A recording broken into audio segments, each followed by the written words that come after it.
Hello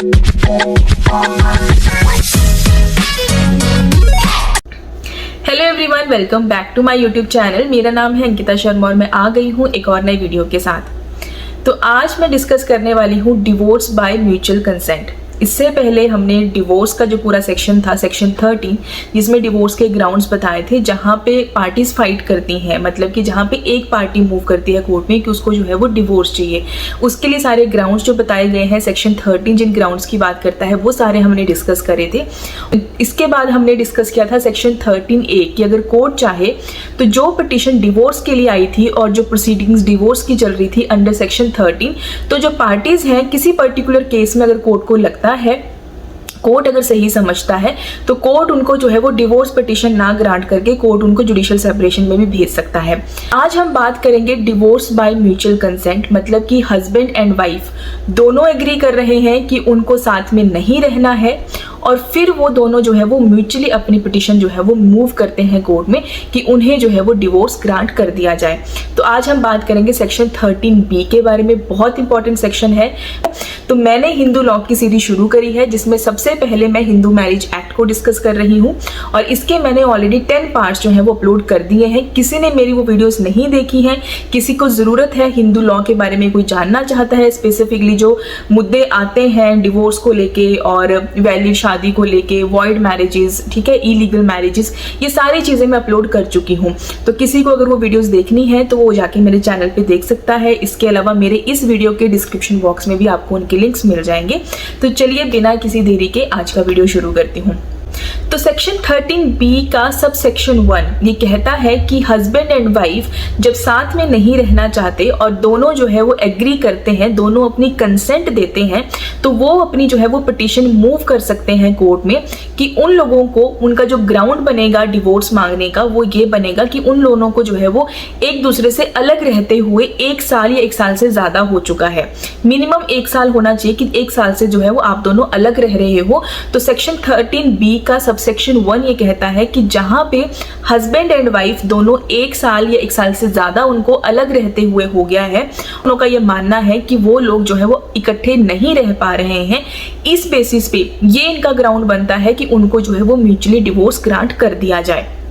mutually divorce जब आप मांगते हो तो हस्बैंड एंड वाइफ जो है वो एक म्यूचुअल पिटीशन जो है वो कोर्ट में मूव करते हैं, जिसमें वो अपनी सारी चीज़ें सेटल पहले ही कर लेते हैं कि कैसे कैसे उनको जो है वो चीज़ें बैलेंस करनी है। लेन देन अगर शादी में कुछ हुआ है तो वो कैसे कैसे अपना जो है वो वापस करेंगे, लड़के वाले लड़की वालों को, लड़की वाले लड़के वालों को, वो सारी चीज़ें वो अपनी पिटीशन में पहले ही सेटल कर देते हैं। अगर बच्चा है तो उसकी कस्टडी के लिए भी अगर वो लड़ना नहीं चाहते हैं तो वो चीज़ें भी वो मेंशन कर देंगे। हर एक चीज़ वो मतलब अपनी पिटीशन में सेटल्ड वे में जो है वो लिख देंगे कि हम इन टर्म्स पे एग्री करते हैं और इसी बेसिस पे हम चाहते हैं कि बिना लड़ाई झगड़े के, क्योंकि अगर आप सेक्शन 13 में जाते हो तो वहां पे एक पार्टी जो है वो मूव करती है, एक पार्टी अपनी डिवोर्स की पिटीशन डालती है जिसमें वो इल्जाम डालती है बेसिकली कि किस बेसिस पे उसको डिवोर्स चाहिए अपने स्पाउस पे। वहां पे पहले एक पार्टी डालेगी, फिर वो दूसरी पार्टी रिप्लाई करेगी, तो वो फाइट होती है वहां पे, ठीक है। दोनों पार्टीज अपने अपने ग्राउंड्स को प्रूव करते हैं।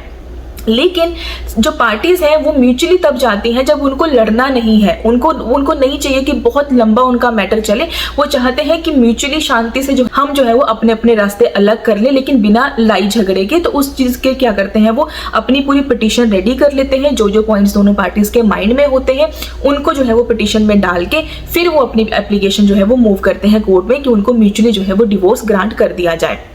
इसके बाद सेक्शन 13B का जो सब सेक्शन 2 है वो ये कहता है कि जो पिटीशन आपने सब सेक्शन 1 में हस्बैंड एंड वाइफ जो पिटीशन सब सेक्शन 1 में मूव करते हैं, उसके बाद जो डिवोर्स ग्रांट करने का प्रोविजन है वो ये है कि आपको not earlier than 6 month but not later than 18 months आपको जो है वो डिवोर्स ग्रांट होता है। अब इसका मतलब ये है कि 6 महीने के अंदर अंदर तो आपको डिवोर्स ग्रांट नहीं होगा, मतलब कि जब आपने पिटीशन मूव करी उसके बाद आपको 6 मंथ तो मिलेंगे, जिसमें हो सकता है कि जो पार्टीज हैं उनके माइंड चेंज हो जाए, हो सकता है कि वो चाहें कि हम अपनी जो है वो पिटीशन विड्रॉ कर लेते हैं, ठीक है। मतलब कि कई चीजें हो जाती हैं 6 महीने में, कई बार जो कूलिंग ऑफ पीरियड, इसीलिए उसको कहा जाता है कि जो गुस्सा था वो शांत हो गया थोड़े, मतलब कि दोनों ने जो है वो सोचा थोड़ा बहुत कि नहीं गलत कर रहे हैं हम लोग। तो 6 महीने का वो टाइम पीरियड दिया गया है कि उसके बीच बीच में जो है वो पार्टीज अपना जो उनकी डिवोर्स पिटीशन है उसको विड्रॉ भी कर सकती हैं। उसमें से कोई एक पार्टी बोल सकती है कि मैं म्यूचुअली नहीं लेना चाहती या नहीं लेना चाहता, तो वो चीज़ें भी हो सकती हैं। नॉट लेटर देन 18 मंथ्स की अगर पिटीशन विड्रॉ नहीं करी है तो उसके बाद 18 महीने से ज़्यादा नहीं कोर्ट लेगा। 18 महीने के अंदर अंदर आपका जो डिवोर्स है, अगर कोर्ट सेटिस्फाई हो जाता है, जो भी चीज़ें आपने अपनी पिटीशन में मेंशन करी है, सारी चीज़ें जब सेटल्ड हो जाती हैं, कोर्ट सेटिस्फाई हो जाता है, तो उसके बाद कोर्ट आपको जो है वो डिवोर्स ग्रांट कर देता है।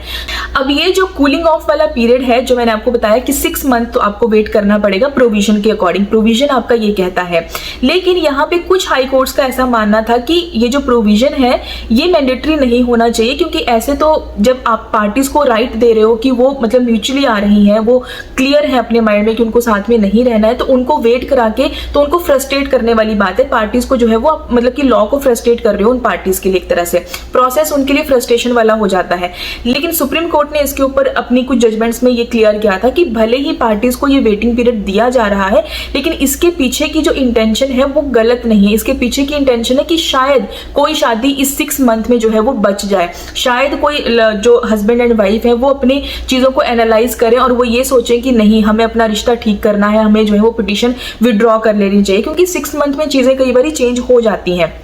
तो इसीलिए कूलिंग ऑफ पीरियड इसीलिए इसको कहा जाता है कि शायद जिस गुस्से में पार्टीज आई थी वो गुस्सा शांत हो, वो दोनों एक दूसरे को सोचें, जो उनकी कमियां हैं उनको एनालाइज करें और उसके बाद अपना रिश्ता बचाने की कोशिश करें। और हो सकता है कि दोनों में से कोई एक पार्टी जो है वो अपनी कंसेंट चेंज कर ले कि नहीं, उसको जो है वो डिवोर्स नहीं चाहिए। कोई एक भी कर लेगी तो वो भी विड्रॉ कर सकती है। अगर दोनों इकट्ठे सोचते हैं कि नहीं, उनको नहीं डिवोर्स चाहिए, विड्रॉ करना है, दोनों मिलकर भी कर सकते हैं। तो इसीलिए उसके पीछे जो इंटेंशन है वो गलत नहीं है।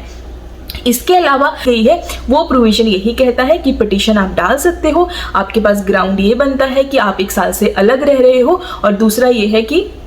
दोनों पार्टीज एक दूसरे के साथ नहीं रह सकती, तो वो दोनों म्यूचुअली जो है वो डिवोर्स लेना चाहती हैं। तो आई होप आपको ये जो सेक्शन 13B है वो बहुत अच्छे से क्लियर हो गया होगा। जो टाइम पीरियड है मिलने का वो है 6 month to 18 month, not earlier than 6 month और नॉट लेटर देन